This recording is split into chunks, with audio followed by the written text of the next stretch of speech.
Hello, welcome to the Brain Scrub, an improvised approach to mental health. My name is Glenn Sollers. Thanks for tuning in.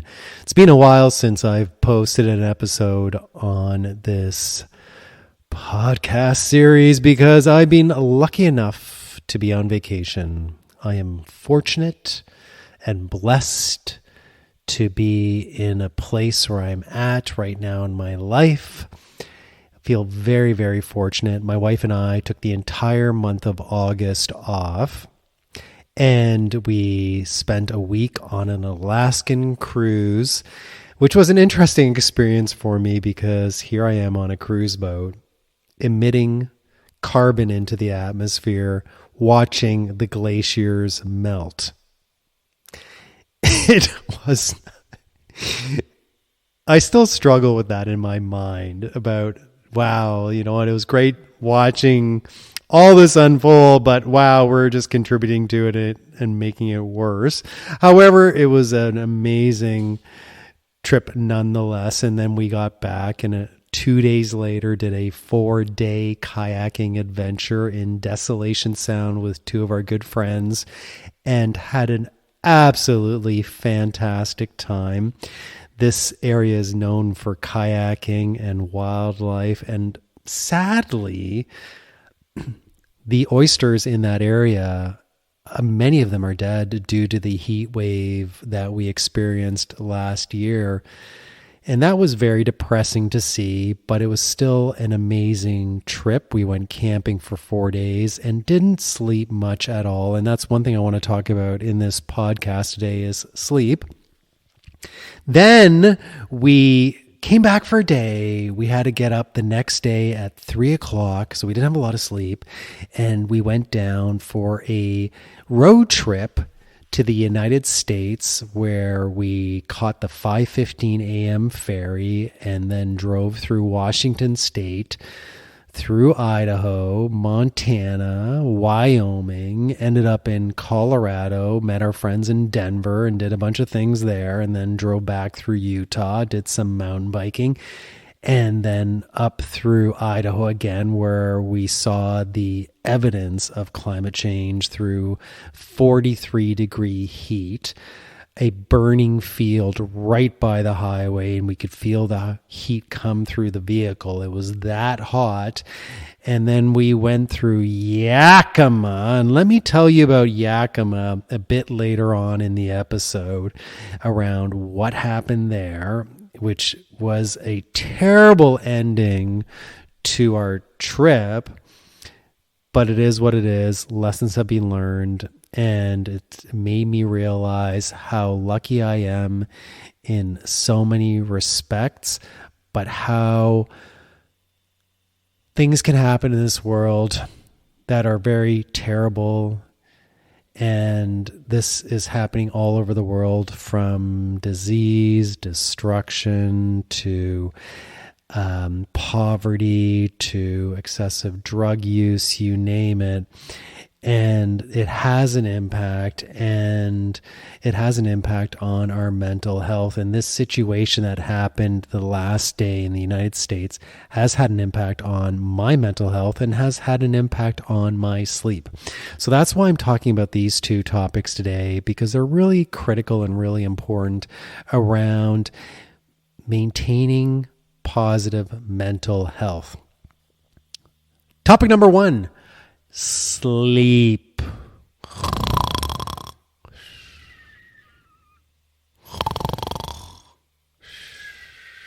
Whenever my wife tells me, Glenn, I heard you snore last night, I know I slept. And she's the same way. She snores too. But don't tell her I ever told you that. And sleep is so important in life.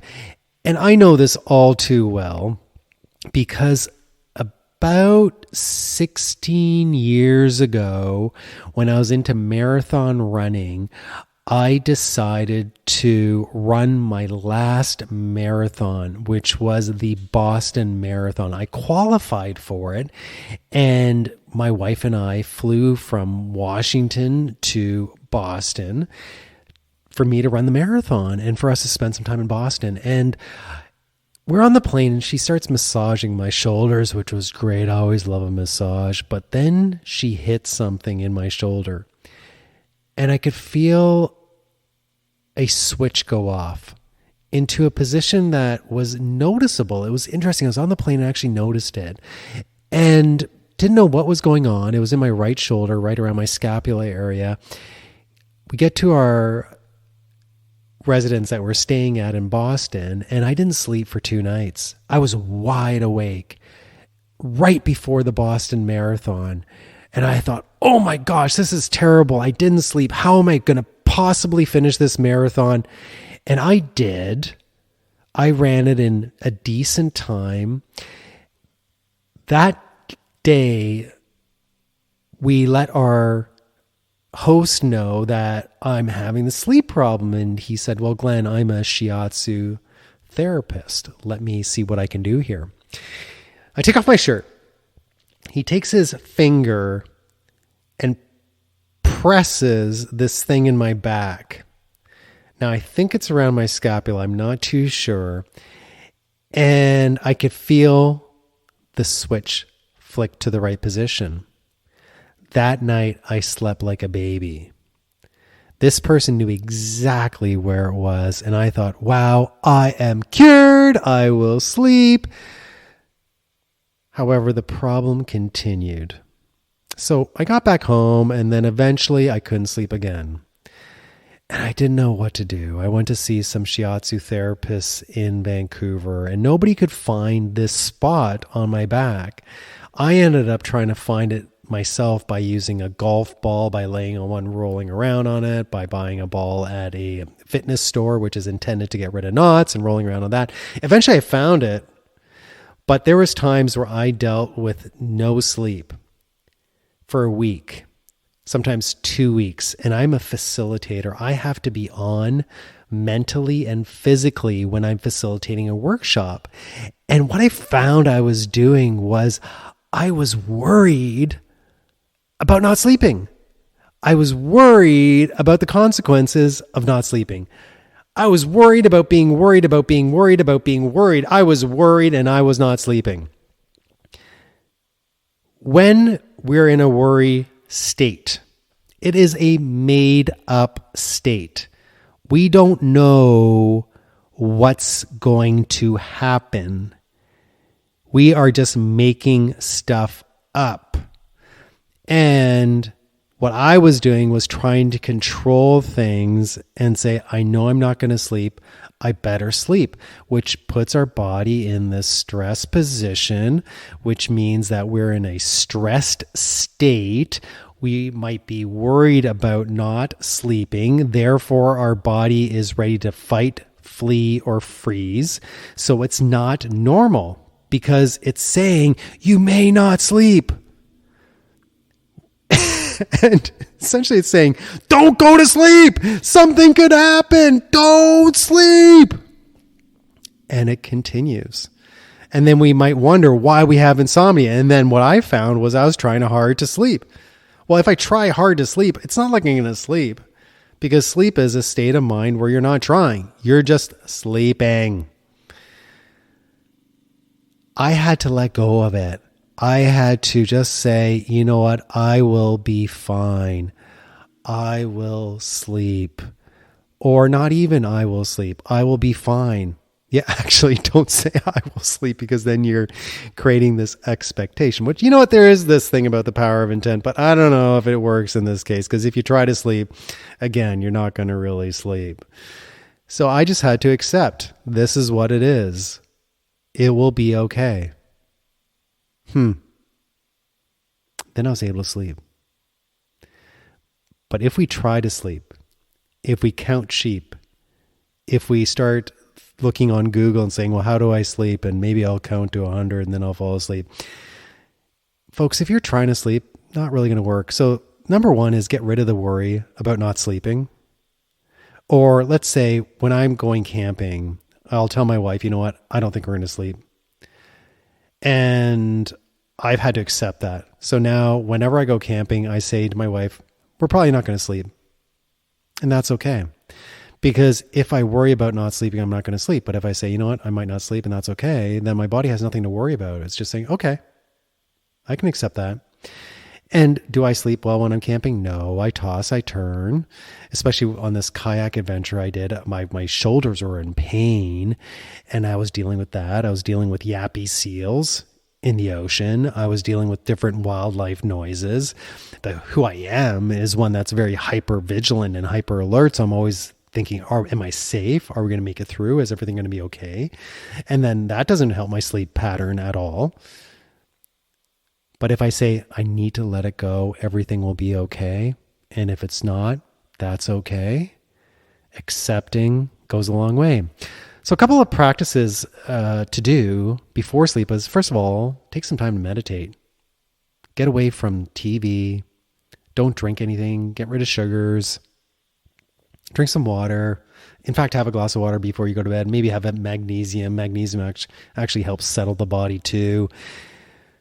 Breathe, just be by yourself, let it all go, relax, accept. And I found ever since I've been doing that, I've slept a lot better. Now, back to my back situation. I was trying to figure out where this place was on my back, and eventually, I think it was about 5 years ago, I said to my wife, I'm just going to call this guy in Boston and find out from him what he did. And sadly, he passed away. So I don't know where the spot is on my back, but that's also something to look at. If you have some sort of challenges with your shoulder, with your back, with your neurological system, it's important to just check that out from a health perspective to see if that's the cause. Because I find when I'm in a state of mind where my switch is in the wrong position in my back, I start breathing heavily. I notice my mind races. I start sweating. I get hot. And it's like my body's on fire and it's energizing and it's in stress, fight, flight mode. Flick the switch. I go into a different state of being. Okay, so physical stuff might be at play there. Check it out. Now, when we're on our trip in the States, we did some camping and there was one night in Zion. Oh my gosh. Zion was around 38 degrees and it was hot. There was no airflow. My wife and I are both laying in the tent. We're sweating. And I said, I just need to sit outside for a bit. So I went outside, sat on a concrete curb, and there was a bit of a breeze out there and I just calmed myself down. I just noticed my body relaxing and I felt the breeze against my skin. It cooled me down. I then went back into the tent after I felt really relaxed. I started sweating again, but I just laid there and said, I'm going to sweat. It's going to be a hot night. But what you're telling your neurology at that point in time is don't stress. Again, stress means no sleep. Worry means no sleep. Worry is me making up something about something that I don't know is going to happen, and then I won't sleep. I slept that night until the wind started coming through, and there was ample air conditioning at that point in time in the tent. But then I was worried about, is our tent going to blow over? Is our picnic tent going to blow over? What's that banging noise? What's that animal screaming about? Oh, it was just terrible, and I was tossing and turning. However, it's amazing how through almost a month of terrible sleeps, I was able to drive a vehicle. I was able to carry a conversation. I was able to stay up till 9 o'clock every night. I was able to function quite normally. Now, would I want to repeat that pattern over time? No. But what it did teach me was there are going to be moments in my life where I'm going to have a terrible sleep. But don't worry about that. This too shall pass and we'll still be able to function. So if I go on a camping trip, again, a 4-day kayaking excursion, and I know I'm not going to sleep, I just deal with it. It's like, okay, I'm not going to sleep. That's okay. But I'm still able to do everything. If I start worrying about it, that's when I get into trouble. So let go of your worries. If you feel you're not going to sleep, just say, you know what, I might not sleep. That's okay. But if we resist something, if we fight it, it will persist. Sleep, very, very important. The other thing I want to talk about is just gratitude and regrets and shame and many other emotions that came up at the end of our trip to the United States. We had an amazing vacation. And again, I am so blessed to have that in my life. On the way back, we spent our last night at the Ramada Hotel in Yakima, Washington State, which is kind of the wine region, fruit region, hop region of the US. Pull into our hotel with our expensive bikes on our expensive bike rack, surrounded by expensive locks. We pull into the parking lot. We check in. The hotel is beautiful. We go to our 4th floor window on the top floor. We look over our window. We notice people doing drugs down in the parking lot with their kids around. And we thought, oh, this is a bit weird. We then leave the hotel room at around 6 to find a place for dinner. And we notice a lot of homelessness in the area, a lot of destitution, and a lot of people that were doing drugs. And I don't even know if destitution's a word, but I'm going to use it as a word. It was not a nice area. It was not the area that you'd want to take your kids and go run in the grass field and hope you're safe, because there's probably needles scattered everywhere with heroin use. It was not a pleasant sight. And we found a nice restaurant to eat at, which is great, but then got back to the hotel and I approached the receptionist because my gut was churning and I knew something was going to happen. I knew this was not a good place. And I said to the hotel receptionist, can we put our bikes somewhere? This area doesn't feel safe to me and we'd like to protect our bikes. We have expensive bikes on the rack. And they said, I'll ask the manager. We have an office that we sometimes can put stuff into, but I need to get their approval. And if they approve, I'll give you a call and let you know.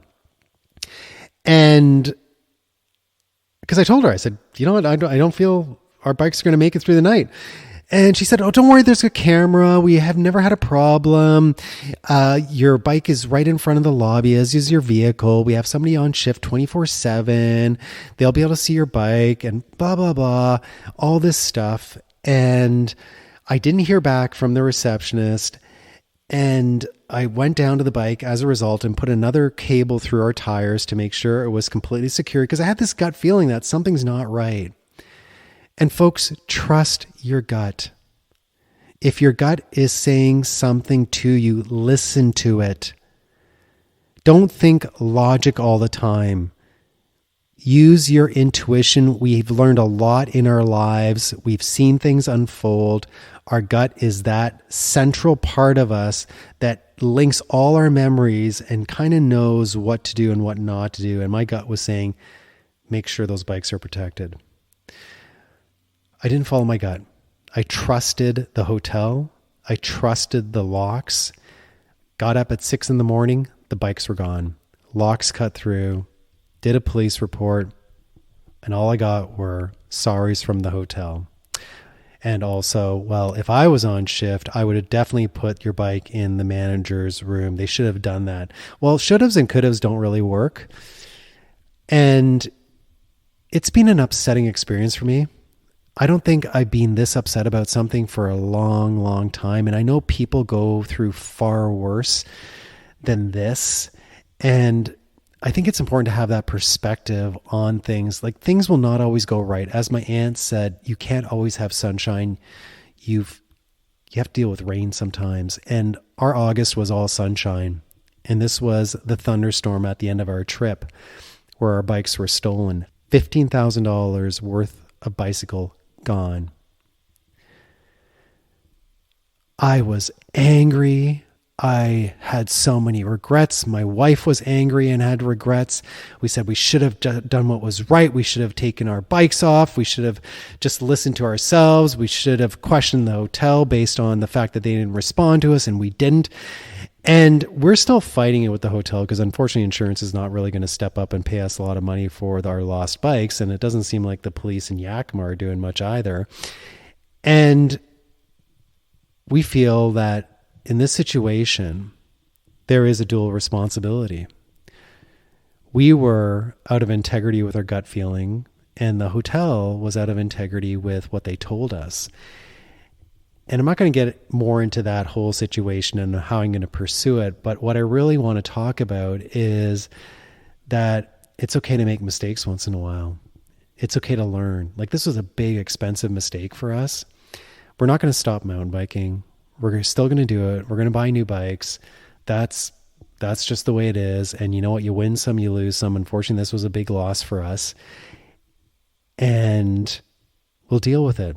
But then if I think about those that do have to resort to stealing, for the most part, there are other people out there that don't need to steal, but they do it just for their whole income, and that's what they do. But those people who might be traumatized, who might be on the streets, trying to make a living, trying to survive the best way they know. And for some, that's heroin use, drug use, because they may not know any different.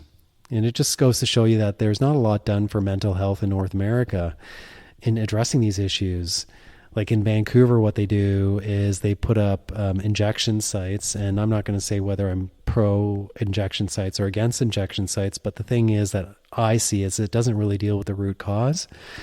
It's a Band-Aid, just like a shot of heroin in the arm is a Band-Aid to get through pains in our life, to get through things that are really terrible that we've experienced or that we're going through right now.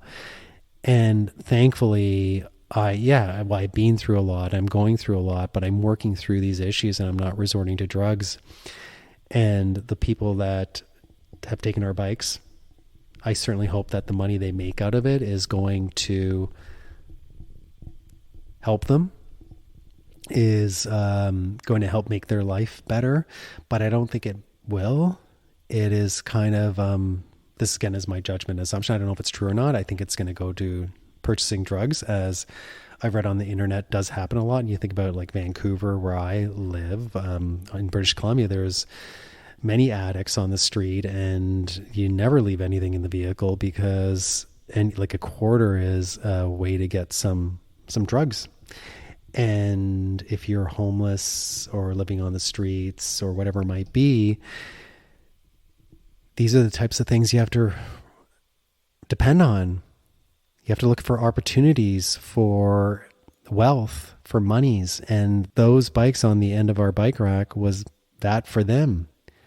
It's like, that's probably going to give them a good supply of drugs if they spend their money right.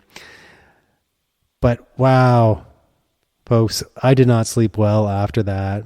And again, it came from worries. It came from feeling I'm stupid. Like, I should have done this, I should have done that. But you know what happens. And that's the other thing to really consider is you can live in the past, and I can live in the past, and I can have all these regrets, and it's going to keep me up at night because it keeps my body again in a stressed state of mind that you should have done this.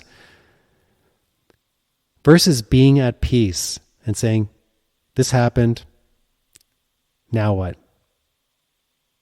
Okay, because it happened. Now, if I'm worried about not sleeping, I don't know if I'm not going to sleep. So therefore, don't worry about not sleeping. Just get rid of that. Be at peace with yourself. Say, you know what? I'm going to bed. I don't know if I'll sleep. That's okay. I'll be okay. I'm always okay. And it becomes much easier. Folks, a couple lessons today that I just want to end with. First of all, trust your gut. Don't let one experience ruin the times that you've had. There are good times and there are bad times in life, and we're all experiencing this in different ways.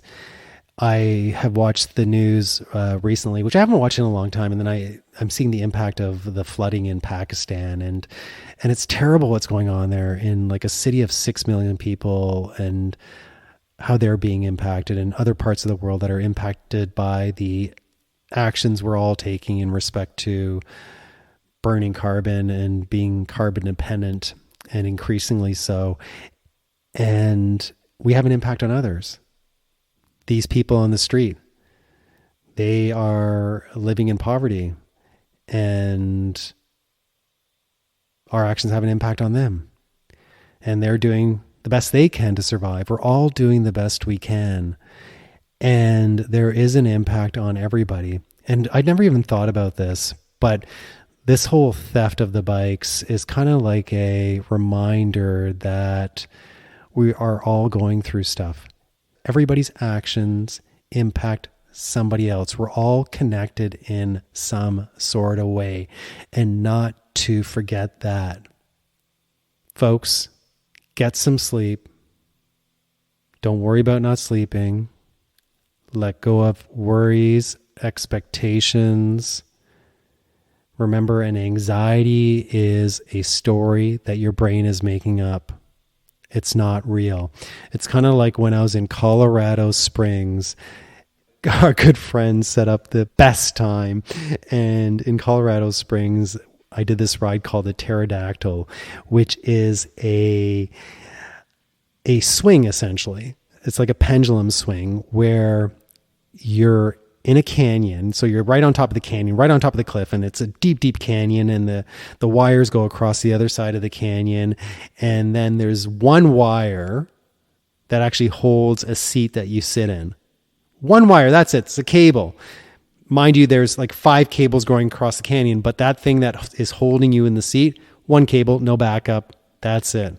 That cable breaks, you're gone. For sure. There's no safety mechanism on this whatsoever. And here I am with my friend. I'm worried about this one cable because I know, coming from the elevating industry, that you always want more than one cable. You want a backup. And here we are. We're sitting in the chairs on these like seat belts, car seat belts. We bend forward 90 degrees, so we're facing the canyon floor. The swing lets go. We swing, and I scream.